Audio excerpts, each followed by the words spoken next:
More breaking news from our news partners at the Washington Post. President Trump and the FBI could soon be sitting down to talk Russia, and we're not talking about vodka. Evan Koslof is live at the White House. Now, what's the latest, Evan? Well, hey there. Obviously, this is all based off of that Washington Post report. They had two sources familiar with the special counsel in the decision-making process, and that's where they're basing all of this. They say that they could they expect this interview with the president in the coming weeks. The topic of conversation would be all about the firing of two people.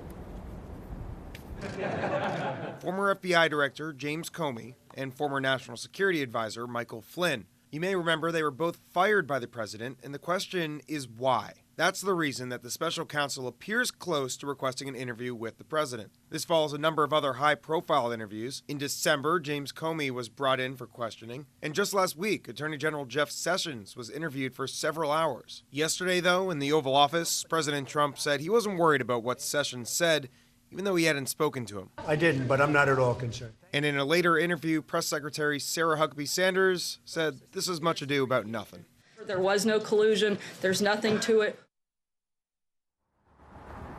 All right, so here we are, this developing situation. The question is, what does this all mean for the president? There are really two ways to look at this. The first one is the obvious interpretation, which is that this is not very good for the president because it means that it's focusing on him if they were to request that interview. The other side of this, though, is that the investigation could be coming to a close because usually you go after those big fish, the big fish at the end of an investigation. So I think that would be some good news for the president if this was wrapping up, ending this legal saga. All right, Reese, I'll send it back to you. Exactly right, Evan. Thanks so much. Now, so far, this investigation has led to charges against 4 former presidential advisors.